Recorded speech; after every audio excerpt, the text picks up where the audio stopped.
You're listening to Comic Reflections, episode 198. I'm your host, Nicholas Prom. And I'm Jeff Barnhart, otherwise known as Superman Jr. and Batman Jr. Mom got around. Wow!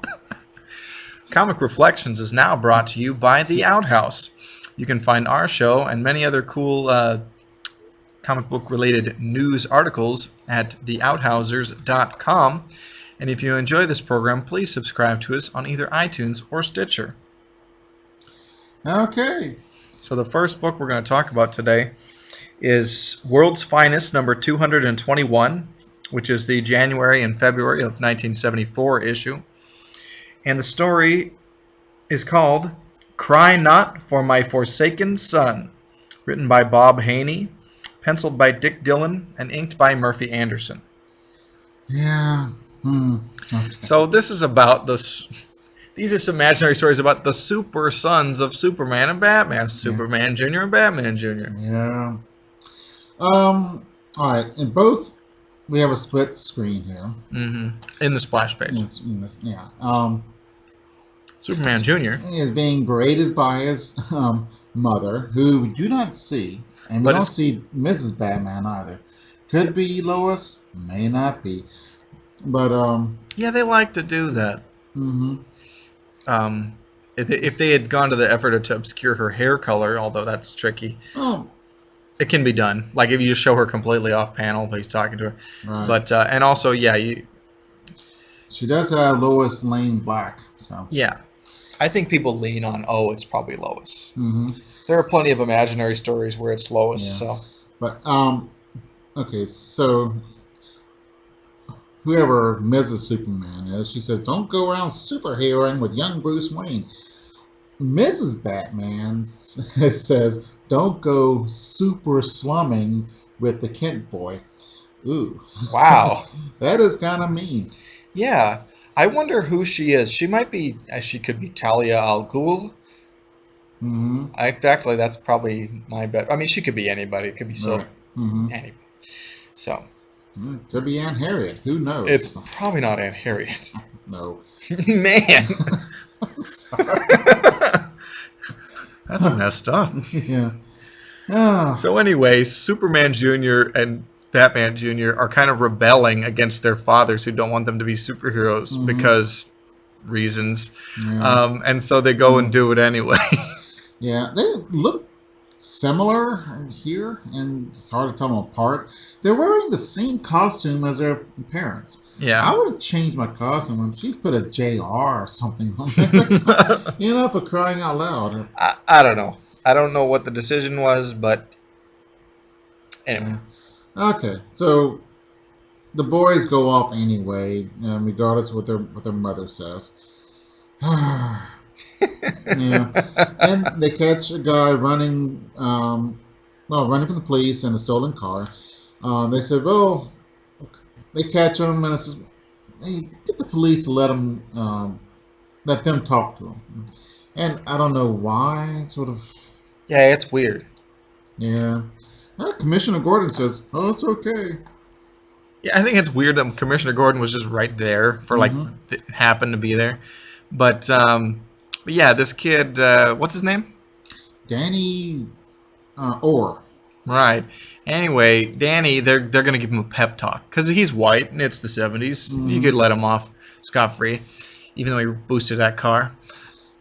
Anyway, Danny is ashamed of his father, who's a hotel doorman. Mm-hmm. Yeah, they can make some serious bucks. They can. But, he wears a bow tie and it's like corny. Yeah. Whatever. Mm-hmm. So, all right. Danny's father is not his father. Danny just found out, and this is why he's upset and sold the car. That is, when I'm upset, I always steal cars. Yeah. And run from the police. That's what I do. Yeah. So, his real father is this mining magnate. He's a tycoon. So. And he's a handsome type A personality type of guy. Yeah, and the kid gravitates towards his real father, even though he's never really met him. Yeah, but he's wearing a cravat. Of course. Oh man, actually I ought to start wearing that. Ordering my minions around. Alright, so the story is the two men were friends. They go off looking for a mine. I think they were in love with the same woman. They were. But of But course, she chose the the rich. jerkwad one. Yeah, and she died giving birth. So, the joke's on you, sister. Yeah. Yeah, actually, that's really cruel. Yeah, it is. Sorry. But the nice guy comes back because the jerkwad will not leave to find his mine. So the nice guy comes back and becomes his father. And we see a nice little panel of him, the kid playing, and the nice adoptive father reading a newspaper about Mark King, who's the jerkwad, makes huge emerald strike, which was always going to be the headline of your newspaper. Of course. Yeah. Okay, so here it gets weird. So Mark King sends young Danny to the mine, and So he can see the corruption, which is so dumb. yeah, what's the point? They don't explain it. Like, obviously you're going to learn the family business or whatever, but he sent him to something that was totally criminal, and hoping that the people that are his underlings will kind of keep him away from seeing the shady stuff. It's not just as criminal; it's evil. Yeah. I mean, something can be criminal and be Benign. benign. But he's enslaving people, basically. Yeah, and that's That's beyond the pale. That's horrible. right. Unless I'm doing it. No. Right. So, but it's it's just a stupid thing to do. So Danny goes down there and he's not shown the bad parts. Sure. But Superman and Junior and Batman Junior go down and follow him, and they see one of the workers, inmate workers, Yeah. run away and get shot. They plant emeralds on the body. The bad guys do. So it looks like, they shot him stealing. hmm Again, this is just a trick, Danny. Is it Danny? Yeah. Yeah. The thing is, slave labor doesn't do a good job because Yeah, the pyramids were just a hack, piece of work. the pyramids were not built by slaves. Oh, Martians, sorry. No, they were paid. It wasn't slave labor. Really? Yeah, they built it when the growing season was when they weren't harvesting. They built the pyramids. What about all that stuff about the Jews and stuff, being slaves? Is that pretend? Oh, Like the rest of the Bible. yeah. Oh no, I'm not going there. I'm just kidding. Yeah. Well, or am I? I mean, I love the Ten Commandments movie. I think it's one of the Right. greatest Well, it things can ever. be a great movie and still be a work of fiction. Yeah. But, Most movies are. hmm and I'm sure they can be enslaved as well. And making brick is not. But see how much trouble they had with them making bricks. So Right. The Germans had trouble with even Jews in concentration camps sabotaged their work. Yeah. And slaves anywhere will work less and be lazy because they don't. Why work hard if you're a slave? So, to help Sure. your slave master. Okay, so we have shenanigans. Batman and Robin Juniors Batman. trying to figure out. Batman and Robin? Batman Superman Jr. Oh yeah. Shut up. I'm trying here. I know you are. I'm teasing Okay. you a little bit. Yeah. All right. The juniors try to convince Danny that his natural father is a jerk, Yeah. and he won't have any of it. So, Yeah. So a stool pigeon in the miners yeah.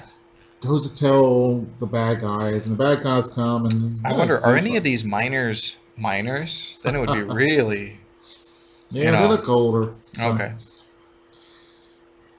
All right, and there's a big fight, and they find Danny Orr's adoptive father. I'm adopted as well, so Are you? I didn't know Yes. that. yeah. I have no desire to see who my natural parents are. I think I can see what people would want to, but I think there'd be an insult to my adopted parents who are nice people. Yeah. I appreciate Well, and you know what what? they've done. Usually it's Charlie and Edith Barnhart. So, yeah. put that out there in the Ether. tubes. Yeah. But and also it's like when people get given up for adoption, it's usually because people are in like they either don't want you or like you know they're in like desperate scrapes. They're not like Yeah. I think it's like if you meet your biological parents, you know, like if you were adopted, you'd probably be disappointed anyway. Right. They're not going to be. What is the Ducan? The Duke. The I don't know what you're talking about. Dauphin. The Dauphin of France. The Oh, the Crown Prince of France, the Dauphin. yeah. Yeah. But that's not going to happen. You're not related to Queen Elizabeth II, and it's not going to. And to find yourself in something like that is probably bad. Yeah. I mean, not as evil, but it's probably just not a good idea. So, Yeah. Other than my parents said, "Oh, go ahead." I said, "No, I'm not going to." Hmm. All right, so Danny. Oh, they knew who they were. No, they said you can go. I think they did, but and I could have found out if I wanted to, but I do not. Okay. So there's fighting and daring do. They captured Danny's father, adoptive father, and they're going to put him in a mine cart and going to put gems in there and kill him. Wow. Which is lame. It's not wow. Well, I was being charitable. Wow. Yeah. So Batman saves Batman Jr. God almighty. They look the same. I know. I wasn't even going to say anything. Yeah, no. I'm berating myself. Okay. They're going in the keep it up. water and they're being attacked by river sharks. Well, good thing Batman Jr. brought the bat shark repellent. Yeah, no, he didn't, but he brought a better idea. He called Superman Jr. Right. So apparently, At least Superman Jr. did punch some sharks. That's cool. yeah. Danny's adoptive father is actually working for the government and infiltrated the mine. So the military comes in, fixes things. And they expose Danny's biological father as a criminal bad guy, and he goes to jail. Mm-hmm. Where he is sodomized. No, yeah. And then Danny patches things up with his adopted dad, who was a stand-up guy. Yeah. And Superman Jr. says something, people wrapped up in themselves make pretty small packages, Confucius say. Like, what a load of crap that is. Yeah. Oh, well. Yeah. These blow. I'm sorry. They're... You don't need to apologize. I thought it was stupid, too. I think there was a nice thing they were trying to tell with that story, but it took so long to tell it. And it's so Scooby-Doo-ish. And Yeah. or something. And they're either the number 1 or number 2 comic book company. And they put this stuff out, and with their 2 main characters, and it's so lame. And they're trying to be hip, which makes it lamer. Yeah. And there's no charm. The kids, the juniors are dull. I did like the mother. That was interesting. That was the only interesting part, was the hectoring mothers. And it's stereotypical, but I don't know. Stereotypes exist because they occur in nature. So, but at least in this case, I've seen hectoring mothers. Not my own, but others. Yeah. Oh, but man, they're just bad. Yeah. So, but this next issue we're going to read is much better, I think. I agree. Yes. Let me give this going. This is going to be World's Finest number 229. It's from April of 1975. And the lead story is called The Origin of the Superman-Batman Team. And this is reprinted from World's Finest number 94 from way back in May and June of 1958. It was written by Edmund Hamilton, penciled by Dick Sprang, and inked by Stan Kaye. So this is good stuff. Yep. Edmund Hamilton is one of the great Superman writers. Mm-hmm. And Dick Sprang is great. Yeah. So. Oh, it's pretty cool. All right. Lex Luthor is out. It's on TV in color. 1958. Well, it's a comic book. I know. But yeah, you're right. The image on the TV screen is shown in color, which it wouldn't be. Right. Unless he's, well, I don't know. He's Maybe. Batman. Here's the thing. It's an imaginary story. Well, it's a comic book, but Yes. they all are. But No, it's not an imaginary story. I know. I'm backtracking because I'm like, wait, no, it's not. But it's a comic, and there's lots of futuristic things, futuristic type of things, or near future type of things. Why not have a color TV set in the world where Superman and Batman live? Oh, yeah. Okay. If there can be robots and aliens can land, why not have a color TV? But it ain't right. No, Okay. No. All right. So Lex Luthor is escaped from prison. Yeah. And Batman and Robin as They're thinking, Yeah. Luthor likes to use kryptonite against Superman. We should try and help him find Luthor, because we're obviously immune to kryptonite. yeah, but what an odd thing this is. It's sort of, Batman is, the Joker's loose. I'll go help Batman. It doesn't. Joker's dangerous too. See, Batman doesn't have like a special weakness. Oh yeah, which is the entire plot of this whole. Yes, is that's the where I'm underlying getting thing. with that. Yeah. But then why doesn't he? Okay. Yeah. But it's odd that every time we haven't seen Lex Luthor come around and hey, Batman shows up, so they do it this one time. Okay. I'm sure there are other times. Yeah. But as far as our reading, yes. Again, it's just some way to draw Superman and Batman together in a story. Right. And that's an easy way. Yeah, and contrived. Yes, that is the word that was coming to mind, but yeah. Okay. So they go. They must be very close to Metropolis because they get in their car and go. Well, yeah, but also the Batmobile is a fast car.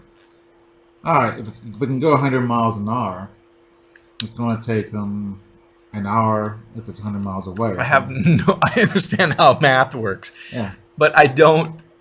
It's not specified how far apart I know. Metropolis and Gotham are. Yeah, but it should be. They could be like across the river. I don't know. Yeah. So I don't. But it's probably like they're both in New England area. Yeah. Or what's that Northeast. area in? Is it the Midwest where they're the Twin Cities Yeah. and they're just across the river from each other? I don't think it's that close. No. But I think they were within a day's drive. I Sure. think. That's the impression I get. All right, Okay. so sorry for that segue. All right, Batman comes up and he's got a friend. Power Man. Yeah. Man, Luke Cage? No. Wouldn't No. that be cool? Yeah. I like the super hunky. Sweet Christmas. Yes. Uh, That would be cool, man. oh man, that would be awesome. Let Okay, me lose some Luke but Cage. me too. But okay, so this Power Man he wears a cowl. He's got like a yellow and orange costume, cape, lightning bolt. Oh, for power. Yeah, and Superman flies him around, but Power Man seems to be in charge. Yeah, he's telling Superman what to do, and they're giving Batman and Robin the brush off. Yeah. So Batman and Robin are like, "Is he controlling Superman?" Mhm. So they're following after them and investigating. Yeah, which wouldn't you expect them to do that? They come all the way to Metropolis, Yeah. So they foil a robbery or something. mm-hmm. Batman and Robin do. Yeah, okay. Here gets complicated. They think back in time where they first got up with Superman. Oh, right, when they first met him. So they foil this robbery and they're stealing kryptonite. And there's only one good thing for kryptonite to do, and that's hurt Superman. So Right. they get to meet Superman. And they actually save Superman's life. Because Superman is after some people on the lam in like a helicopter, and they shoot him with a gun that shoots a liquefied form of kryptonite, and they coat him with it, and Superman falls seemingly to his death. But Batman and Robin rescue him. I'm not sure that Superman would have died, but he's a big dude, and if he lands on people, he could kill them. And I think that's why they stopped him from falling. Yeah, but if he's been weakened by kryptonite and caused to fall, that would make me think that the fall could hurt him. To quote, just in time, he's invulnerable, but if he fell into the crowd below, he'd injure many people. Okay. Okay. Huh. Do you see what I'm saying, though? Like, if he's being weakened by kryptonite, maybe he wouldn't Yeah, be you would totally think invulnerable. so, but you know, he's weak, but he's still invulnerable. Yeah, like you never see, but at the same time, you never see somebody like come up to him with a chunk of kryptonite in one hand and shoot him with a pistol in the other, and then the bullets still bounce off him. Mm-hmm. So, yeah, it's a good point. All right, so they get to be friends, and Superman is. Well, I guess it starts the world's finest thing. Yeah. Actually, so their first story is their best story. I haven't had a Superman Batman team up in World's Finest I've liked yet. I thought you liked this one. I liked it okay. Okay. But this is the exception. I like the ones from the 50s and the 60s. Mm-hmm. But they, yeah. All right, so I have read this before, and I was taken by this years ago. And they're looking for a guy with a helicopter, and they find the helicopter disguised as a windmill. Yeah. And I think that might be really clever. Or really stupid. Yeah, no, I can't. I don't know. But yeah, it's pretty wild, and I love how you see the cutaway, seeing it hidden I inside the love windmill. cutaways, if they're well done. I mean, but like, That's how well would done. you? They don't explain how you would get it parked vertically like that, Yeah, I was wondering about that. you know, and then how do you get it out? I wonder if they got a crane nearby, but then you'd have to hide the crane. So This creates a whole slew of problems. Mhm. So okay, so flashback ending, yeah, and okay. So Batman becomes Superman, and in disguise. oh right, So he goes to help. Let's see. Power Man. Yeah. It's just really strange. Okay. All right. Power Man's a jerkwad. Yeah. So, Yeah. oh, you know what? This is the first time. This is the first time they did this. Batman disguises himself as Superman, gets sprayed with kryptonite juice, and then Superman comes in from behind and beats up everybody. So Right. everything's cool. Because they think that we're gonna get Superman, and like, it doesn't work. He starts beating him up. It's a surprise. It's a foolie. Mm-hmm.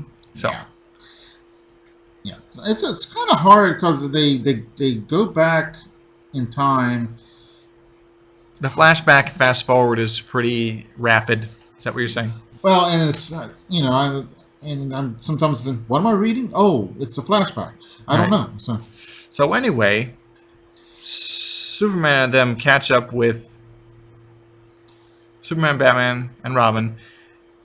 They find Lex Luthor. Yeah, and Batman takes the kryptonite away from Lex Luthor, and Lex Luthor is really mad. Yeah. This is the unfun Lex Luthor. Well, because he's only in like 2 panels. Mm-hmm. But he just, I'm mad. Yeah. Turns out that Power Man was a robot. Right, and so Superman used him and was kind of trying to get Batman out of the way for like no reason, basically, but was going to use Power Man to like get in there and handle the kryptonite for him. Yeah. Which, again, yeah, he could have just let Batman help him. Right. So there was no point. No, the entire point is Batman's super afraid that Superman's super afraid that Batman will be hurt. And Oh. this So is the robot was to protect Batman and Superman. Yeah. And So the whole point is they're friends and they care about each other? yeah, but Wow. I would not lose any sleep at night worrying about the safety of Batman. No, I wouldn't either, because he's Batman. He's like the most capable man there is. Yeah, who is a man, regular man. So Actually, is he? Yeah. I can't think of anybody who would be a non-superhuman. Yeah. He's probably the best. Yeah. Yeah, I can't think of anybody even close. So Yeah. he was normal. Would be funny if he was even better at shooting arrows than Green Arrow. I was thinking about that. Green Arrow and Hawkeye are both Yeah. human, Yeah. but yeah. But it's just yeah. And in the flashback, Superman was worried too about their safety. He says, "For crying out loud, why don't you make them a super body armor?" If you're so worried, how come you're not calling Child Protective Services on Batman? Yeah, because He's endangering a young boy all the time. yeah. So, Which he is reminded of a lot in the modern comics. I look at a meme for superheroes sometimes, and they're always making in the comics is, well, you're putting that little girl in danger. Says, well, what'd you do with Robin? And says, oh yeah, right. But, So we have a backup story yeah. with Metamorpho, the Element Man. Mhm. And this story is called The Strangler from the Stars, written by Bob Haney and with art by John Calnan. Mhm. I like Metamorpho. It's interesting. In the first panel, he makes himself into a putt-putt Miniature golf kind of Yeah. thing, yeah. and he wants his girlfriend to put a hole in one. So yeah, Sapphire? Yeah. yeah, Let's not read too into that, okay? no, okay. All right, Stag. Simon Stagg, who is Sapphire's father and Metamorpho, Rex Mason's boss. Yeah, he invents Stagium, which is a new mineral that He didn't invent it, he found it. Same difference. Okay, but yeah, of course he's vain and he calls it Stagium. Yeah, we only see the caveman once. Oh yeah, Java the Ape Man. Java. And his whole deal is he wants to be with Sapphire. And I don't know. Sometimes it's kind of sad. I mean, I don't know. but he's a jerk and he's a caveman. Come on. She ain't gonna go for him. No, but that's what makes it sad. Okay. It's it's the But he's a Hunchback of bad Notre Dame. guy.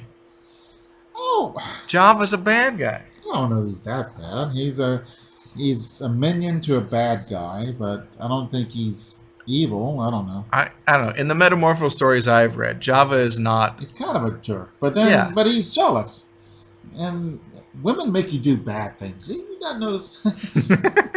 I am not going to comment on that. I know you're kidding, but Yeah, it's no. okay. I didn't say that. Nick said it. All right. So he wins this contest for Scientist of the Year. And then this French guy comes up and says, hey, I did that. So, So anyway, he thinks he found the element Stagium, and so blah de blah.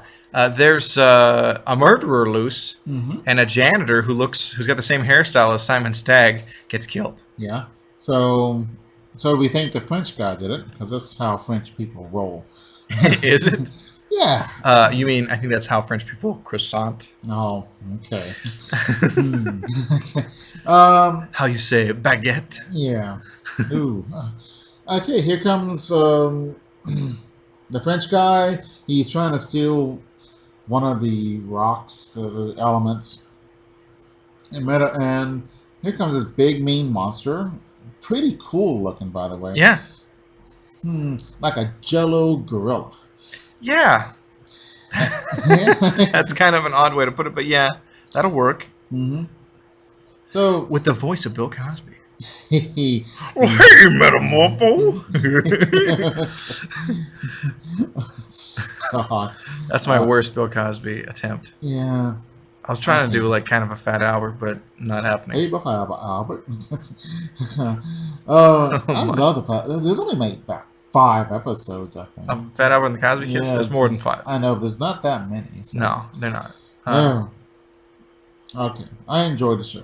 Yeah. I enjoy Bill Cosby too. I'm Don't. not sure what to think about that, but Yeah. all right. So the French guys are getting attacked by the Blob, Beware of the blob. Oh. And Metamorpho kicks his butt, throws him on outer space. Yay! The French guy, he did cheat. He didn't make the element the first. He wasn't first in making the element. Yeah, but he wasn't a murderer, but there was something evil in the element that became alive because it was from outer space and junk, and so they had to get rid of it and send it to outer space. But that seems kind of nonsensical. Yeah. What is it? Yeah. Well, it's Metamorpho. And that's just they're never. I wish the microphone could pick up on your shrugs. Indeed. Maybe we ought to do the all shrug, shrug episode, or video cast. Do you really people want to see our ugly mugs? No. I hate to save humanity. People forswear doing that.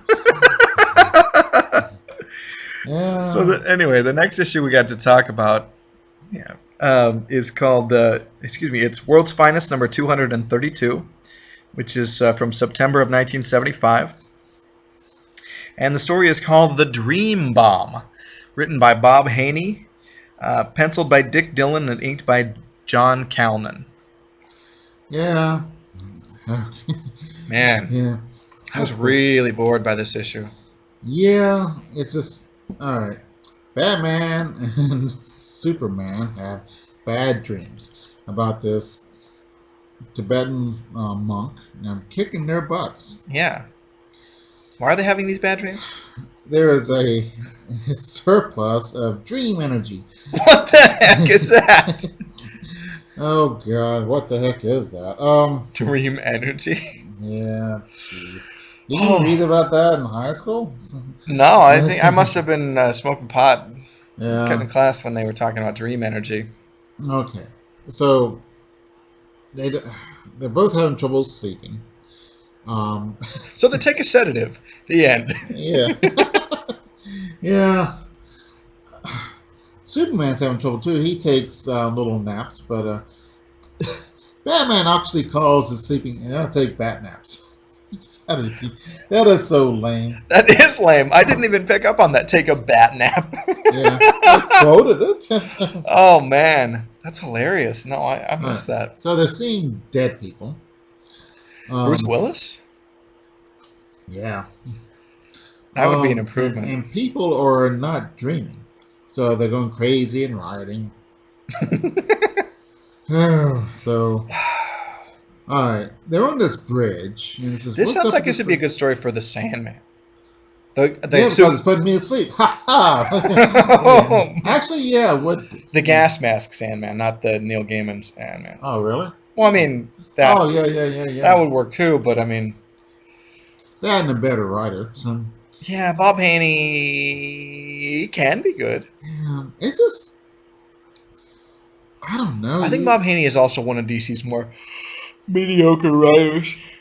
Yeah, it's just alright. So the Tibetan monk has been kicked out of Tibetan Monkeyistan or whatever monastery, and they is it a monastery or a lamastery? I think it's a lamastery. Yeah, lamastery. And okay, so there's this bridge that's in. Where are we at? Are we in Gotham? I think, maybe. Yeah.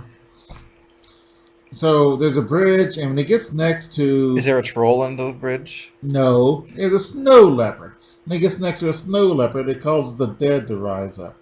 What? Yes. Did you not read the story? I read the story, but I mean, that's so... What the hell? Yeah, jeez.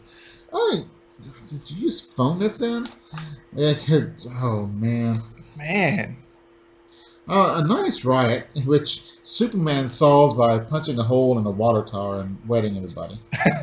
So, the guy who peed his pants on picture day was really relieved that no one found Yeah. out about him. Mm-hmm. That happened to me when I was in second grade. Oh. Yeah. Oh, there's this thing. One of the more interesting things is that there are these prayer wheels. Uh-huh. And there's 100 of them. And if you set 100 of them in motion, you'll learn the secret of the universe. And no one's been able to do that. So and Superman, hey, Yeah. okay, it sounds like a job for Superman. And that sounds like an act for the Gong Show. Yeah. So he does that. He finds out the secret about the death coming, and there's a mean god. We have some nice scenes of what's going to happen with the dead. An interesting problem. The dead come back to life. They're not like zombies. They're like regular people. Okay. But there's going to be too many people, so people are going to be starving. There's going to be fights and riots. And this is an issue that was like really on people's minds in the 70s. Overpopulation. Yeah. You know? Actually, I think in 2050, the population of the world will be going down. Unless it goes down drastically because of a war or something like that. But, Probably. yeah. It'll happen. But, Diseases. But no, I mean, people are having less kids. Yeah. So, In America, maybe, but no, not everywhere. So, okay. Even in Africa, they're having less kids. And in, even in the Middle East. So, Interesting. they still have a lot more than we do. But you got to have 2.1 children per family to keep the level of population constant. Oh, really? Yeah, because there's deaths. So there's Yeah. 0.1. So. Oh, I see. So if generationally people have only one child or none, then the population actually reduces? And it gets worse because you get this older population that needs people to help them out, and it kind of makes it so that you don't have kids or something. And Yeah. it's really a problem. Japan is really being hit by it. Really? Yeah, they're having problems now finding people to help with the old folks and all that. I didn't know. And the kids don't want to get married, and a significant percentage of the youth do not want to be in a relationship. Interesting. Yeah. I didn't know this. It's Japan, huh? Mm-hmm. Yeah. But, oh well, moving on. Let's move on because this blows. Yeah. Okay, they beat him up, and well, Batman's fighting the guy, so it is a fight. Superman fighting, it wouldn't be a fight at all. Superman comes and blows up the bridge. The Snow Leopard gets out and kills Chang, who's the bad guy, and the end of the story. Oh, Yeah. excess dream energy. What a load of crap. Yeah. And, yeah.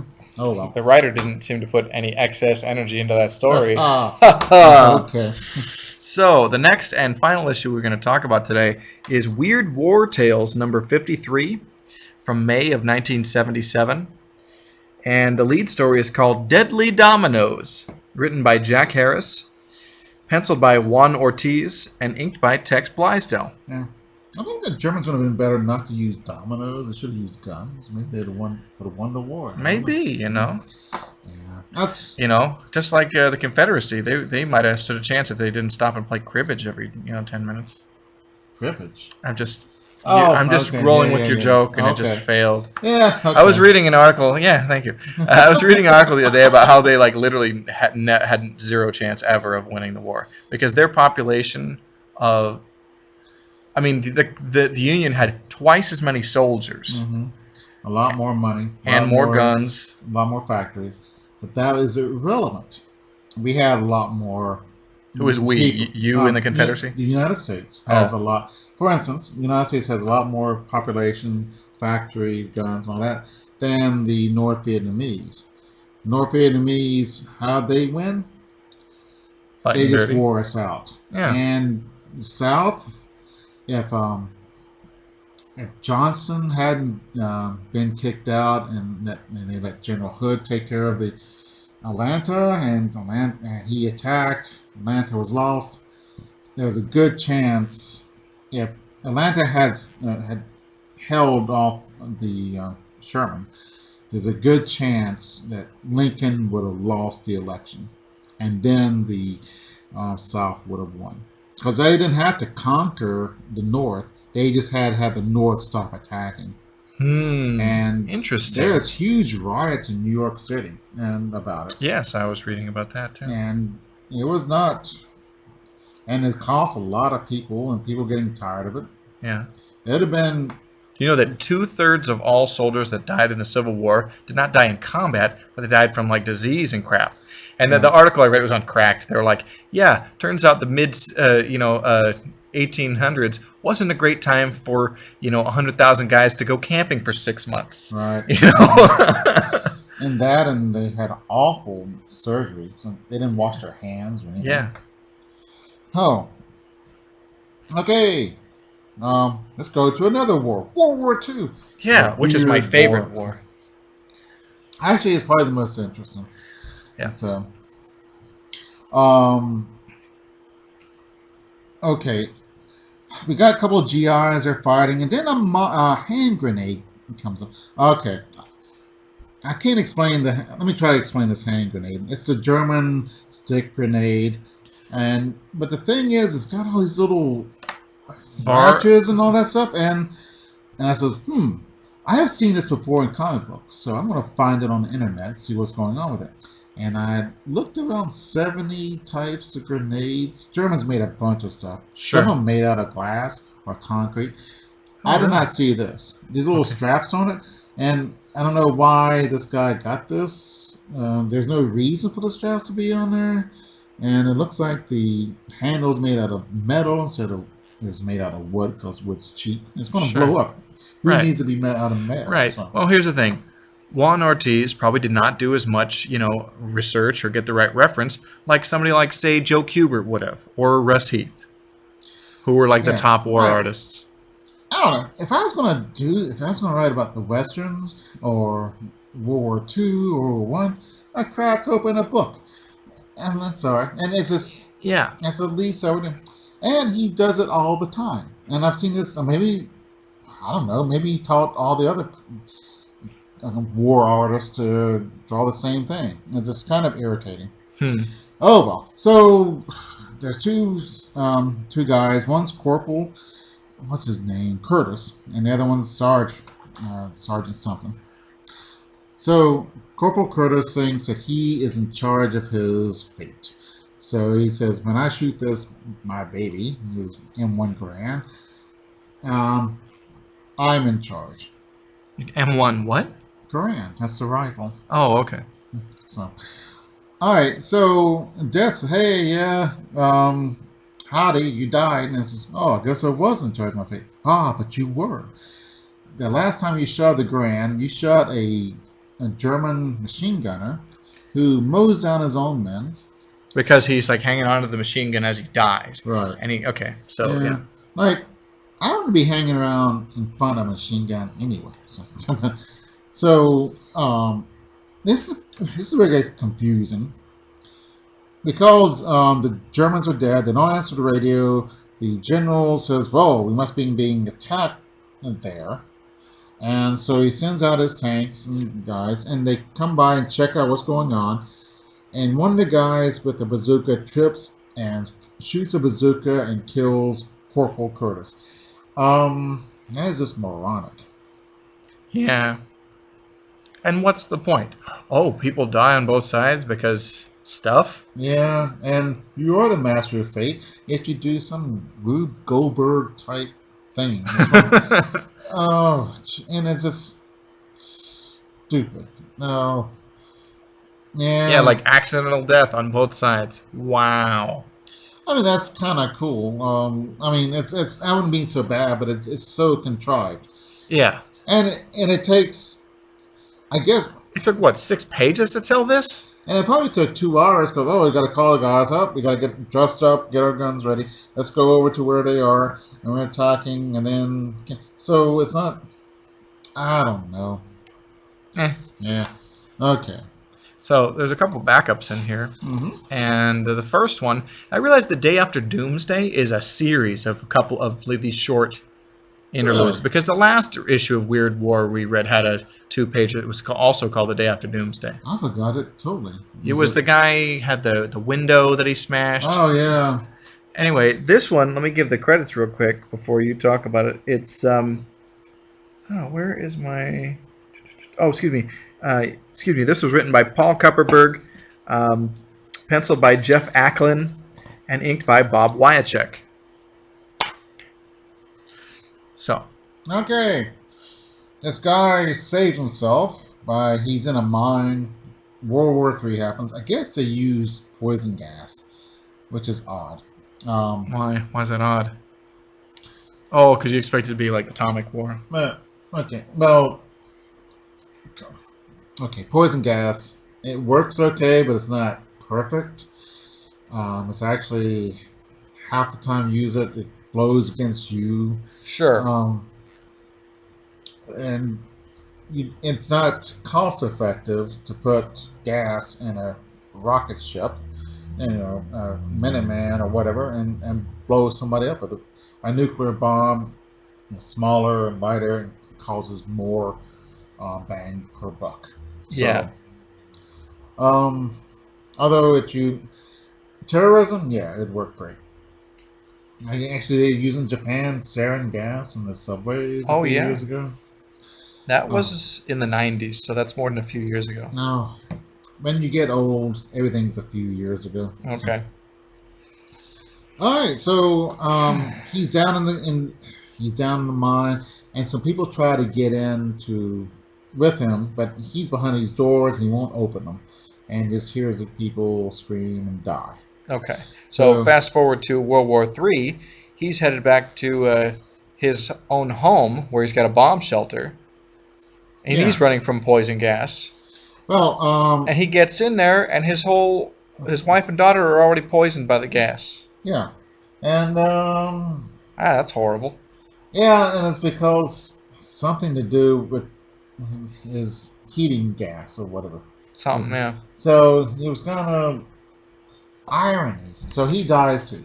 So I wish your irony hand gesture is great. Oh, okay. Yeah. Okay. So one more story in this issue, and there's some historification that goes along with this. This is very interesting, I thought. It's called Something to Die For. It was written by Jack Olick, penciled by Ernie Chan, and inked by Wayne Howard. Now, Wayne Howard was another pupil of Wally Wood's, and I've seen him primarily as a penciler on like horror stuff over at Charlton, and he emulates Wally Wood's style very effectively. In fact, first time I saw his stuff, I thought it was Woody. You can't really tell in this story because he's just inking, and with Ernie Chan, who has a very different style, it just doesn't. Yeah. Actually, I don't think that Ernie Chan and Wayne Howard are a good combination. Is it Chan? It says Chua here. I know, but Ernie Chan, he emigrated from the Philippines, and the good folks at the immigration office said, there's too many Chans already in the United States, so they had him go with Chua. And so it wasn't until years later he became an actual U.S. citizen that he got changed it to Chan, which is his actual name. Huh. I thought I told you that story before. Did you? I don't remember that. Yeah. Okay.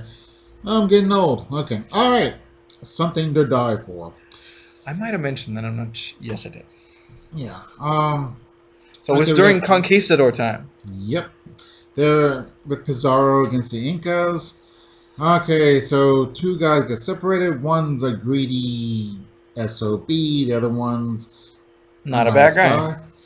And so they meet this native, and the bad guy wants to torture him to find out whether it's gold.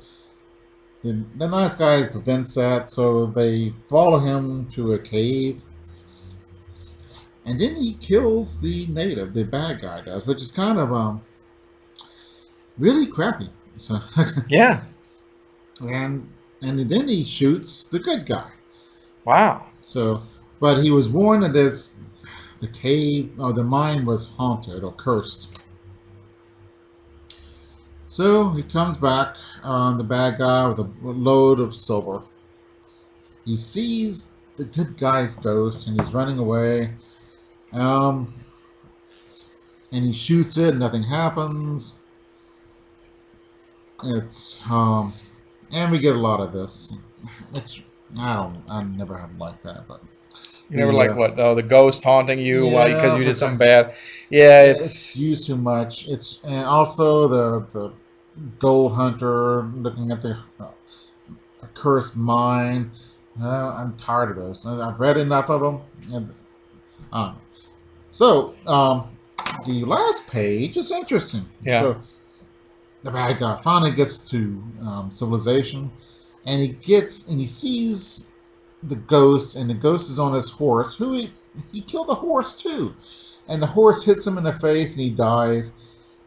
The Other Spaniards. the bystanders, yes, bystanders, Spaniards, don't see the horse or the rider, but they see the mark of the horseshoe in the guy's face. Which is weird.